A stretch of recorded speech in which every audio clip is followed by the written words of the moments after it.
Hey guys, this will be video 16 for the how to design build a custom Sparkle Flying V using Stuart McDonald templates.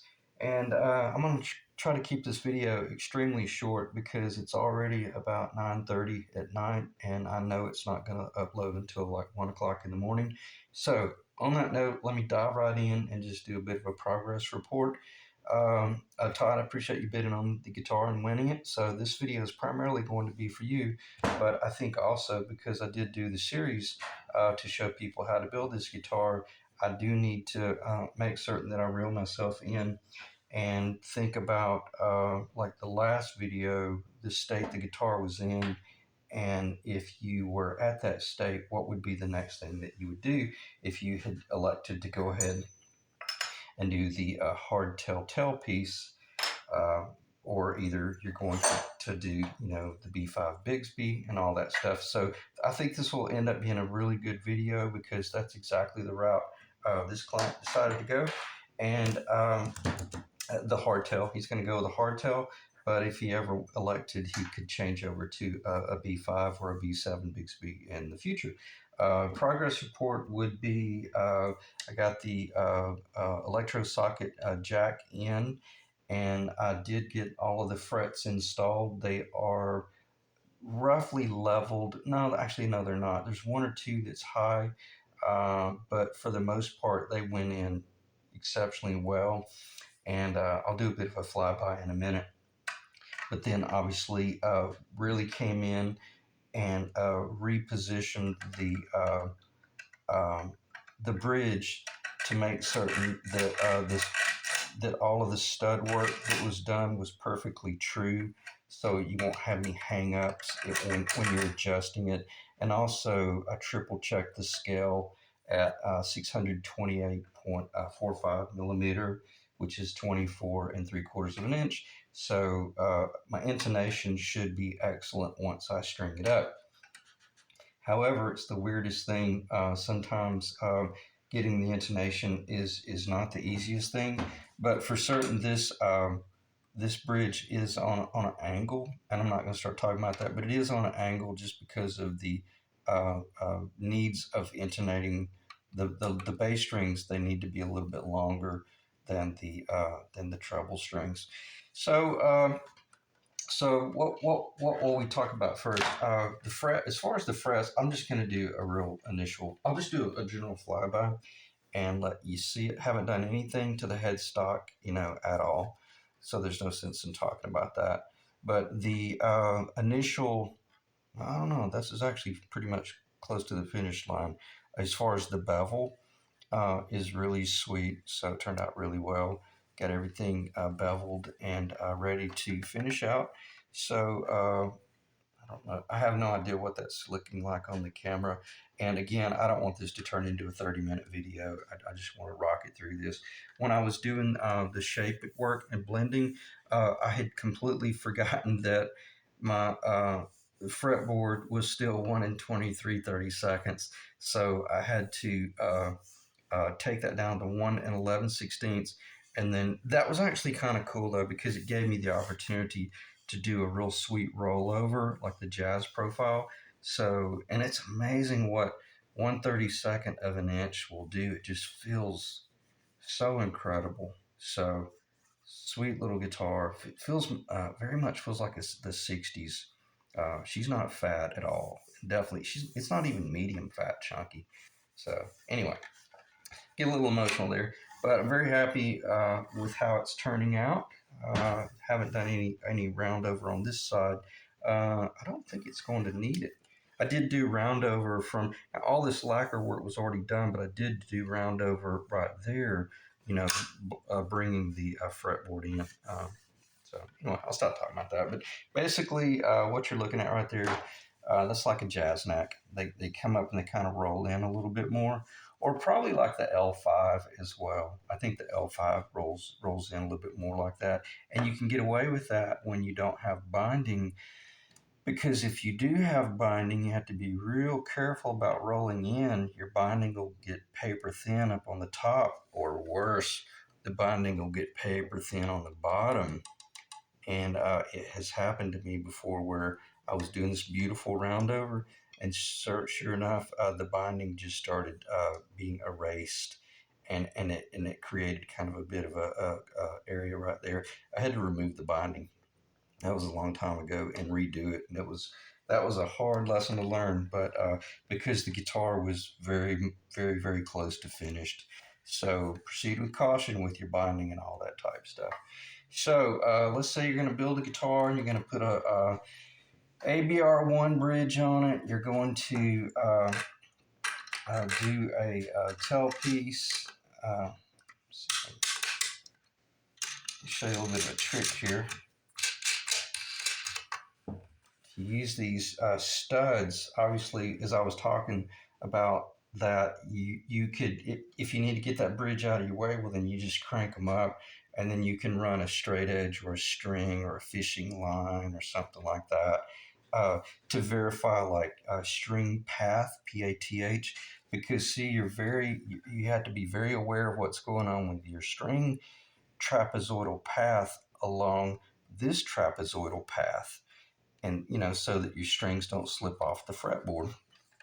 But then when you're down here doing all this layout, you're looking at lines like this right here, which define that's the trapezoidal path of the outside of the fretboard, continuing all the way up here, and then it hits right there, and then that's the trapezoidal path on the bass side.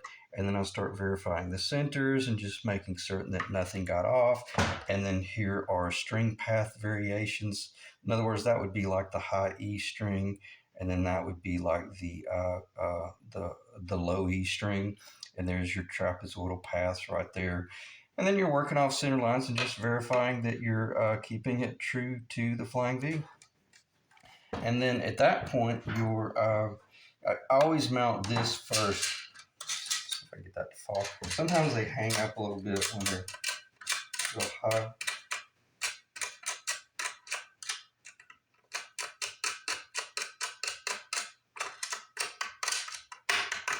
Okay, so that's a good indicator that our studs in the body, and these babies right there, man, they're buried down in the body. So that'll give you a good indication of how easy it will be to adjust the string height if you did ever have to. There won't be any bind. Okay, after that, and that's what I meant by if you were if I had have done like the wraparound tail bridge, then all this anchor work would have been going on up here. And you remember these anchors, how tall they were, and I forgot to write that number down, but they're super tall. And obviously, well, it's you might be doing a different anchor up there, because I haven't done that no, if I'm not mistaken, I don't think I've ever done a wraparound bridge. I know I just own those guitars.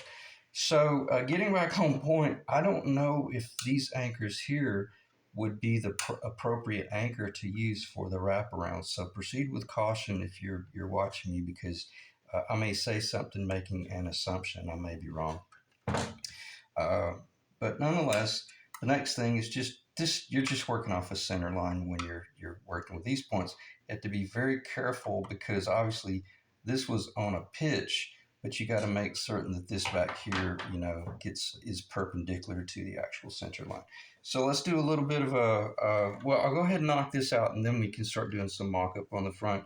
There is the electrode socket jack, nothing special, but it's kind of understated because it's black. It doesn't really, it's not a design element of the guitar that you want popping out. But I just love the functionality of it. It works so well. And imagine that's your strap right there, which I've already talked about this numerous times. It's floating off the body, well, a little bit under a 1/16 of an inch, well over a millimeter and a half. So there's no risk of the things scarring the paint. Okay. So I like that. I like that design. I've never seen that on a Flying V.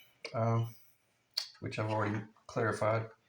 And then when you put this anchor in, you have to come in with your ground wire. And what you do is just use the pre-tinned pushback wire. I can't risk dropping this guitar, making a mistake. But nonetheless, you're just working with like a little cloth wire. And after you drill that hole right there, then you come in with, and this basically just kind of lays against the side of the body. And then you just estimate where you want it to hit into the control cavity. And I wanted it to hit right there. I just wanted to hit somewhere in there. You just want to be careful that you don't get it. You don't want to get don't get too flat, because if you get too flat, you'll come in and you'll tear up your top, because my top is 7/16 of an inch. But if you get too steep, well, then you'll come out down here and it'll be out of proportion. So just kind of make an estimation as to where you want to hit, and that's pretty much exactly where I want to hit. And the good thing about this is, now the last thing you'd want to do is start pulling on this or wiggling that too much. It's nice and strong, and I don't have to worry about it breaking loose. But that's not something that you want to roughhouse, um, just because of the fact that it is. And I will have to explain this, otherwise it won't make any sense. When you drill that hole, you're going to have to round off where it comes into that cavity, because if you don't round it off, it'll be too sharp of a turn. And then when the anchor goes in, you run the risk of the anchor shaving that, and then later on it might break loose. So just think about what would you need to do internally to make certain that if a I just don't have one. I just don't have one. I don't think.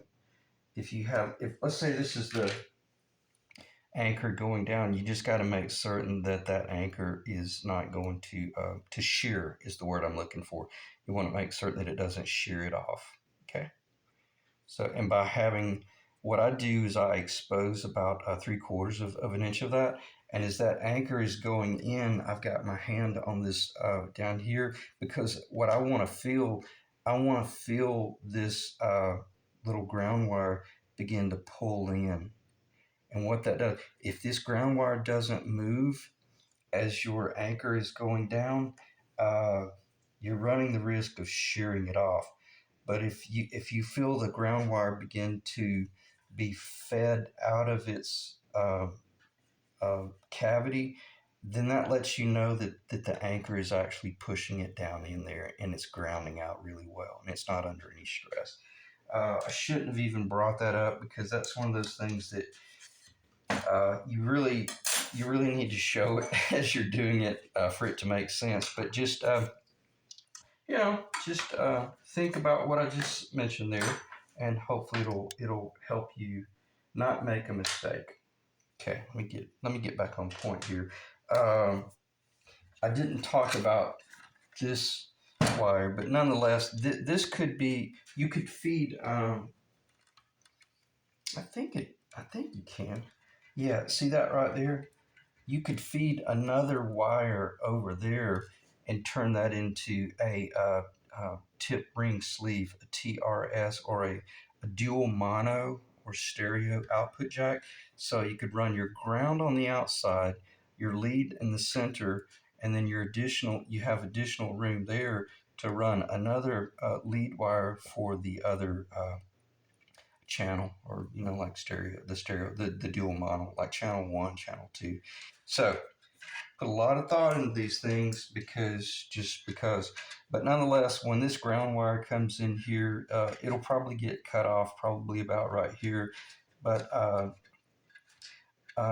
we elected for Mina not to do any solder work, because I got to thinking, if someone brought me a guitar where someone had installed the potentiometers, and they had done just 5 minutes of the solder work, and then that client wants me to finish the job, well, I don't know who did that work, and I'm going to be fearful of, what if I spend a day doing all this beautiful solder work and all this, layout and design, et cetera, only to find out that the guy didn't know what he was doing when he was uh, soldering the jack, or he burned something up, or he broke something.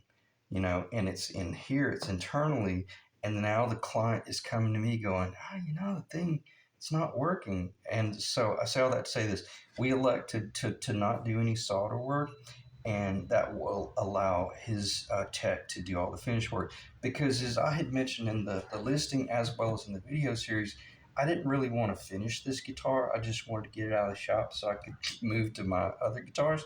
But but I also wanted to make certain that whomever did buy it, that they would be able to uh, have a good initial platform to work from.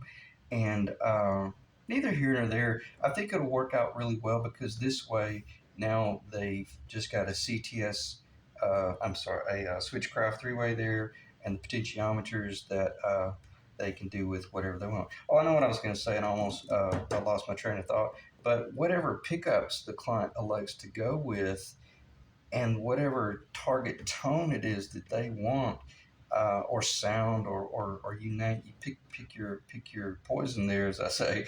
Uh, all that's going to be defined by the type of strings you go with, the type of pickups you go with. I'm talking about your tone, your final tone, and then the brand of the potentiometers, the ohm of the potentiometers, the caps, the resistors. Whether you do, if you did a master volume here and a master tone, then you're doing either a no treble bleed network, or you're doing it like a Kinman treble bleed network. I'll say all that to say this: as I mentioned to the client, uh, once you get this guitar, it'll have strings on it, and it'll be a playable acoustic guitar. But a really good tech will be able to listen to this guitar, the way it sounds. Is it real throaty, or is it real bright, or is it real muddy? Is it deep? Is it what is it? And I'll go straight to the finish line and say this guitar is going to be very throaty and have a punch that'll knock you out. It's going to be like a Karina type guitar. It's going to have a real mean mid-range pop, very mean mid-range punch. And if you want to know my opinion, I would go with the Seymour Duncan 59s.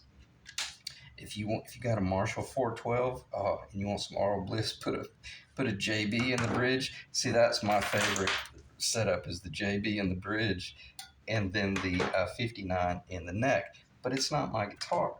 So, saying all that to say this: a good tech will be able to play this guitar and then advise the client, or you, who you're building your guitar, in the direction you should take it. Because you might have built your guitar out of walnut, or you might have built it out of cherry, excuse me, or you might have built it out of maple, ash, pine, poplar. The list goes on and on and on, because all of those body woods are going to change the end result dramatically, according to what the guitar truly sounds like acoustically. But then a good tech will be able to help you finalize your project. Okay, I spent a little bit too much time talking about that, but that's some fairly critical stuff that, or information that I would eventually kind of needed to cover. So I did. So let's say we're going to go with the B5 in just a moment with this. Oh, tell you what I need to do: put my money where my mouth is. Let me see if I can hold it up in the camera and identify this layout. I hope it doesn't slip as soon as I stand it up.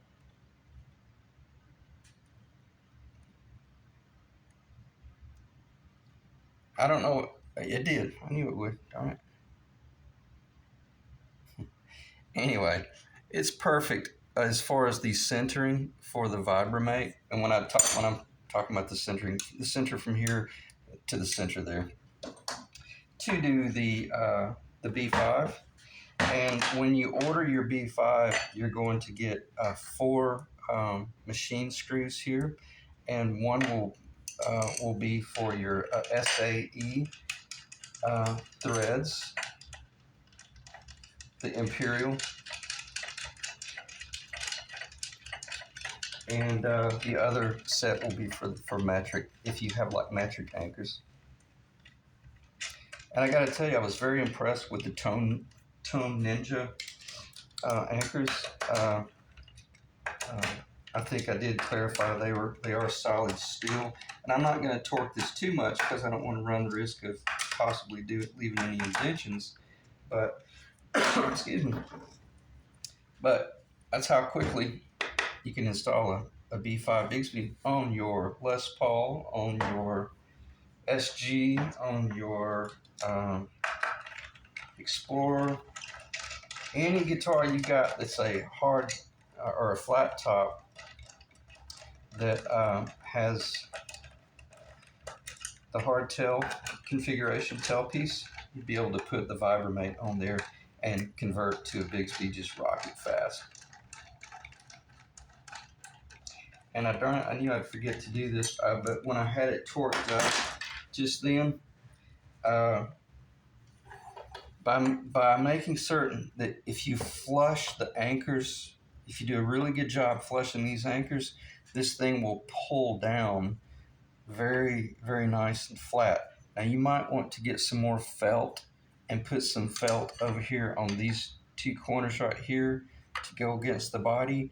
Or if you're a performing musician, I would say come up here and put some screws through the B5 into the body and lock that baby in place. That way you can get really, really aggressive with your Bigsby work. Okay. So my hollow body flying V that I built, my anchors, I didn't have them perfectly recessed with the top. And unfortunately, this thing cantilevered up a little. It floated a little bit too high. And I didn't want to come in and put any spacers on it because I knew the guy that I was selling it to was considering pulling the Bigsby off. But nonetheless, I didn't. That was, to me, that was a bit of a failure with that B5 because it had a tendency to, when I would dive bomb, it would actually, or not dive bomb, but when I would go down, then it would actually, there was a counter productive effect where this would tip down. So as the string tension tried to loosen, this would tip down, causing the string tension to tighten back up. And it's almost like I could sit there and do the whammy work and it would be self-correcting. So it was very frustrating. But nonetheless, I'm just going to stop because that's way too much Bigsby talk. But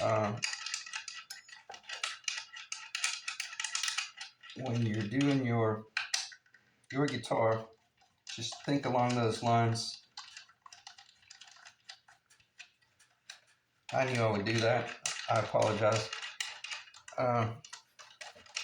You're about to see just how much of a nerd I am. These are actually, see the black magic marker? That's the treble side, and you'll see in a second. Now, it wasn't that there was a threading issue, but I've got them placed so that when the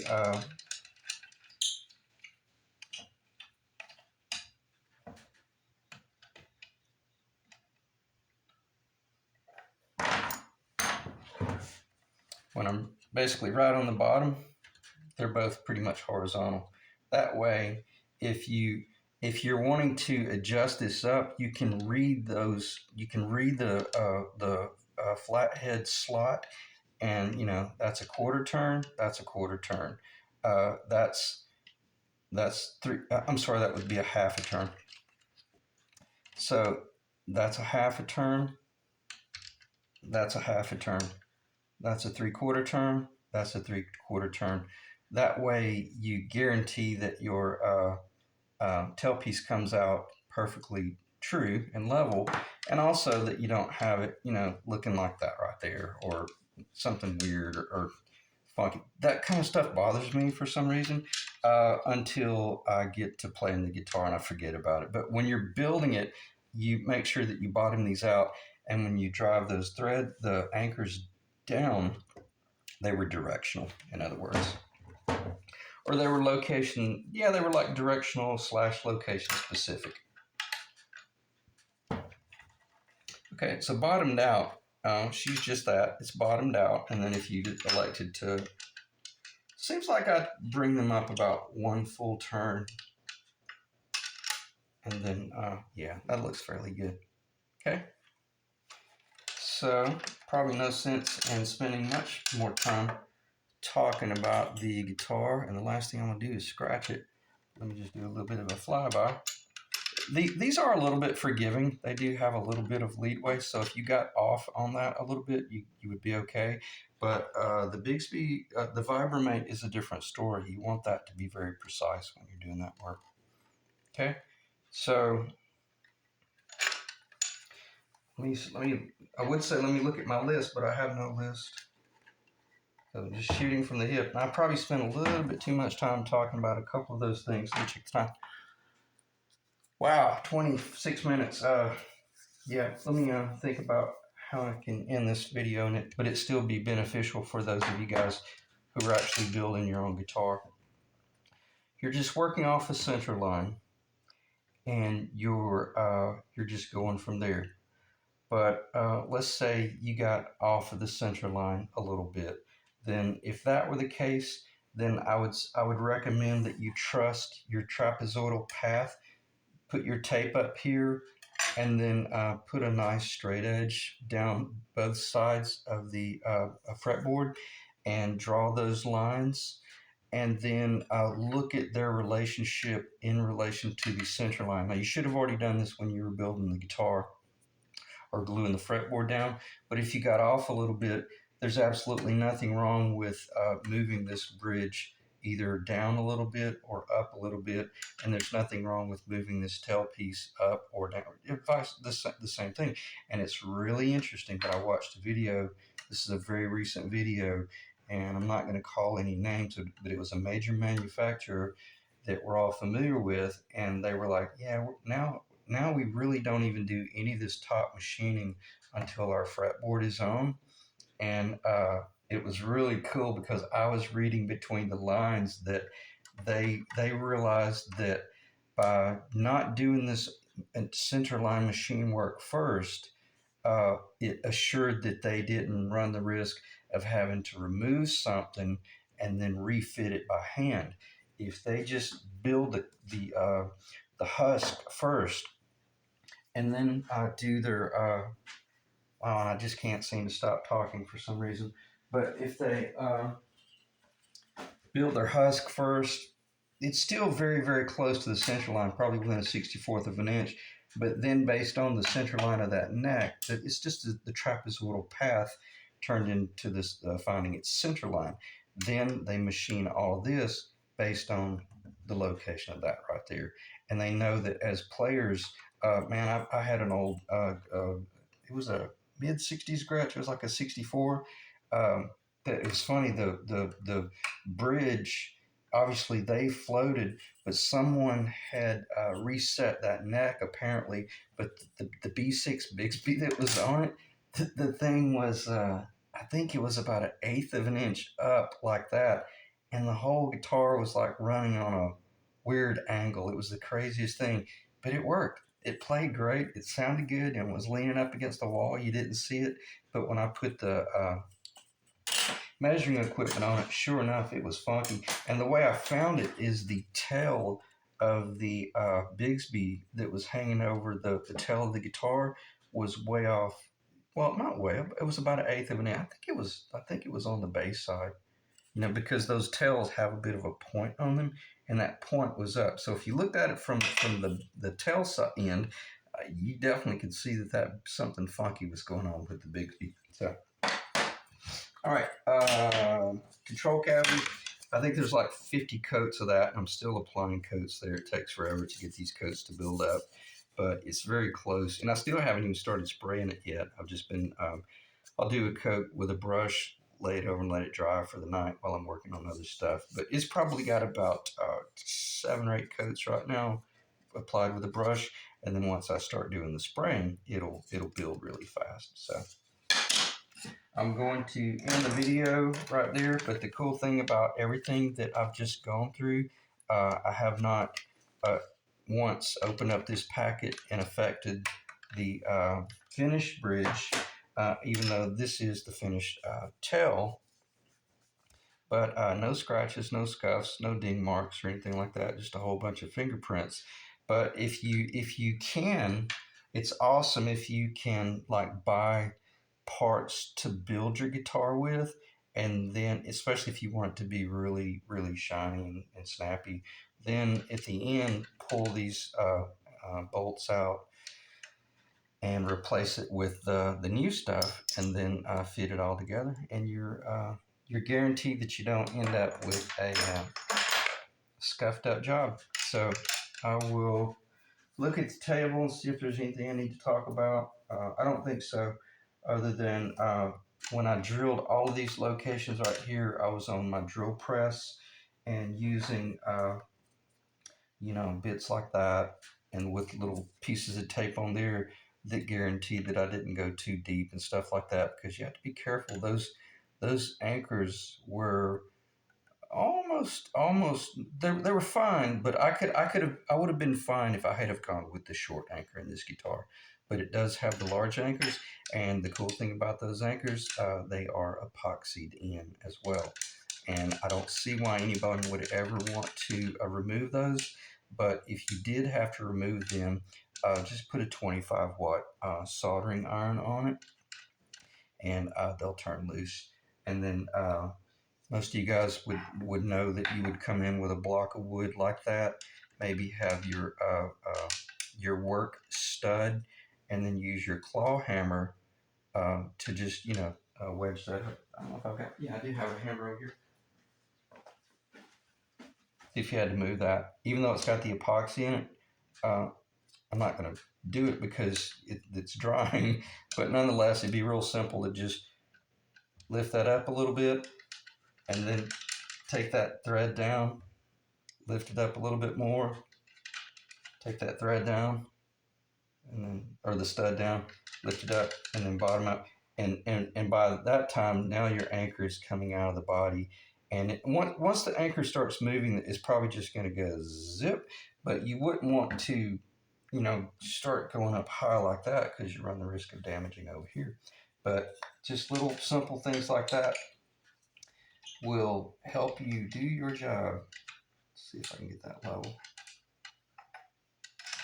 And you would need to know something like that in the event like your ground wire broke, or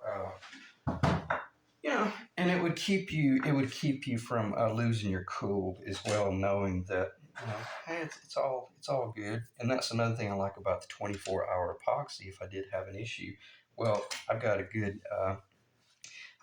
6 to 8 hours window where it's probably I could pull it out without even having to heat it.